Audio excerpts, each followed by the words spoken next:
বউ ধোকা, ছেলে সন্তান ধোকা, মা বাপ ধোকা, এগুলো ধোকা। আরে দুনিয়া গোটাটাই ধোকা বেটা। আল্লাহ বলছে আমাল হায়াতুদ দুনিয়া ইল্লা মাতাউল গুরুর। গুরুর, আল্লাহ বলছে দুনিয়াটা ধোকা, দুনিয়াটা ধোকা। কামাই নাই, বাবার মুখে আর হাসি নাই। কামাই নাই, বিবির মুখে আর হাসি নাই। রোজগার নাই। হাজারো মা বাপ, আমি তো স্পষ্ট বলি, প্রতিদিন বলি এ কথা, মা বাপ গুলো পরিষ্কার বলে দেয় বেটা পড়লে ফর, না হইলে বিদের জায়গা। বুঝছি তোমারে দিয়ে হইতো না, তার মানে কি আমার টাকা দরকার। বাপের হিসাব এটা, আমার টিয়া দরকার বেটা, বাইক বিল্ডিং করুন, জমি কিনুন, তুই টাকা কামাই কর। এবার তোর আখেরাত থাকুক বা না থাকুক, তোর চরিত্র থাকুক বা না থাকুক, তোর পরকাল কি হবে এটা পরের বিষয়। আমার এখন নগদ কি দরকার? টাকা দরকার। পড়তি না জন বিদেশ যা, পড়তি না জন বাজারে দোয়ানদারি কর। হ্যাঁ, তার মানে লুবি, লুবি, লুবি। সেদিন হাসরের মাঠে আল্লাহ অনেক পাপীকে, নাফরমানকে, অবাধ্যদেরকে বলবে ওয়ামতাজুল ইয়াওমা, তোমরা আলাদা হও, আলাদা হও, বের হও।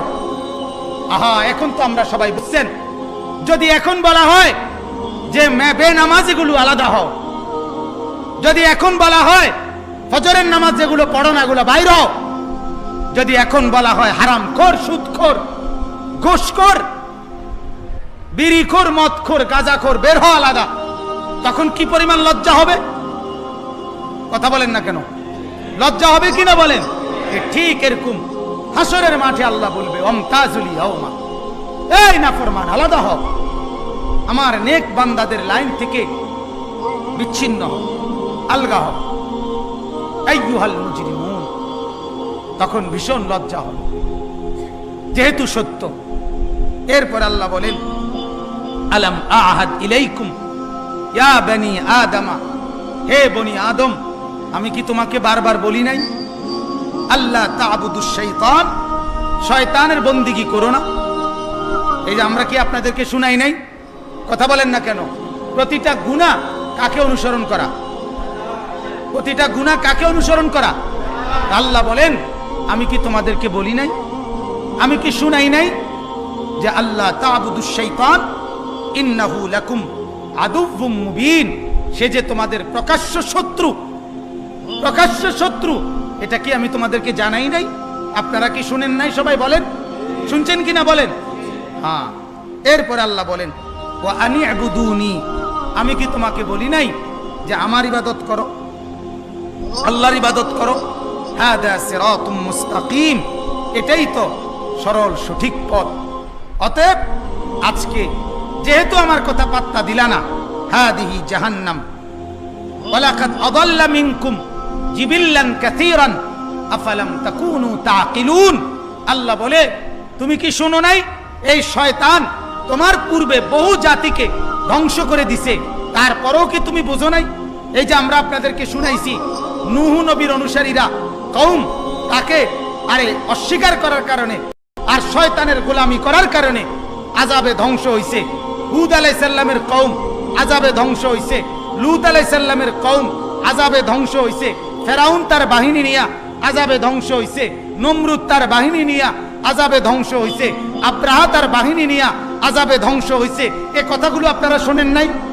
কথা বলেন না। এটাই আল্লাহ বলেন তুমি কি শোনো নাই? তুমি কি জানো না যে এর পূর্বে কত মানুষকে শয়তান গোমরা করছে, তারপরেও তুমি কেন শয়তানের তাবেদারি করলে? কেন করলা? এরপরে আল্লাহ বলবেন হাদিহি জাহান্নাম আল্লাতী কুনতুম তুআদুন, অতএব এটাই সেই জাহান্নাম দুনিয়ার থাকতে যেটার কথা তোমাকে বারবার ওয়াদা দেওয়া হয়েছিল, বলা হয়েছিল নাফরমানি করলে জাহান্নাম, জাহান্নাম, জাহান্নাম। এটা আজকে সেটা। দেখো এখানে তাফসিরে আছে, কোরআনে আছে, হাসরের মাঠে সরাসরি ফেরেশতারা টেনে জাহান্নামকে হাজির করে রাখবে। জাহান্নাম হাসরের মাঠেই উপস্থিত। আগুনের শিকলের মধ্যে টেনে আনবে। তাফসীরের মধ্যে আছে 70,000 শিকল। কয় হাজার? প্রত্যেকটা শিকলের প্রতিটা কড়ায়, কড়া পর্যন্ত, শিকল তো একটার লগে কড়া আরেকটা লাগাইয়া শিকল বাঁধে না, প্রতি কড়ায় 70,000 ফেরেশতা ধরে থাকবে। প্রতি শিকল না, প্রতিটা কড়া ধরে রাখবে 70,000 ফেরেশতা। এইভাবে 70,000 শিকল। এই এত কোটি ফেরেশতা সর্বোচ্চ শক্তি দিয়ে ধরে রাখার পরেও জাহান্নাম তার বিকট চিৎকারে ওই ফেরেশতারা পর্যন্ত তাদের হাত থেকে ছুটে যেতে চাইবে। তাফসীরের মধ্যে আছে জাহান্নামের এই চিৎকার দেখে পুরা হাসরের ময়দানের সমস্ত নবীরা, সিদ্দিকরা, সাহাবারা, আউলিয়ারা, বুজুর্গরা, নেককাররা, বদকাররা সবাই একসাথে চিৎকার দিয়া বলবে, ইয়া রব্বি নফসি নফসি, আল্লাহ আমাকে বাঁচান, আমাকে বাঁচান, আমাকে বাঁচান, আমাকে বাঁচান। তাফসীরের মধ্যে আছে হযরত জিবরাইলের মতো ফেরেশতা, জিবরাইলের নাম শুনছেন না? এই হাসরের মাঠে জমিনের মধ্যে এভাবে থাপ্পড় দিয়া চিৎকার করে বলবে, ইয়া রব্বি সাল্লিম সাল্লিম, আল্লাহ আমি জিবরাইলকে বাঁচান, আমাকে বাঁচান, আমারই তো ভয় হচ্ছে। এটা কেমনে বললে বুঝবেন বাপ? তামাশার এই জিন্দেগি কখন ছাড়বেন? ফুর্তির এই জিন্দেগি কখন ছাড়বেন? কেন গুনাহ করছেন? কেন নিজেকে বরবাদ করছেন? কেন ছবি দেখছেন, নাটক দেখতেছেন, সিনেমা দেখতেছেন? ঘরগুলোতে টেলিভিশন কেন চালাচ্ছেন? মার বোনদেরকে কেন বেপর্দা চলতে দিচ্ছেন? আহা, কত মুরব্বী, আমার মাঝে মাঝে আফসোস লাগে। 50, 60, 40, 50 বছরের বয়স্ক মানুষ এখনো বছরের পর বছর, মাসের পর মাস বিড়ি খায়, সিগারেট খায়। আহা, কি শক্ত, কি পরিমাণ শক্ত হারামি,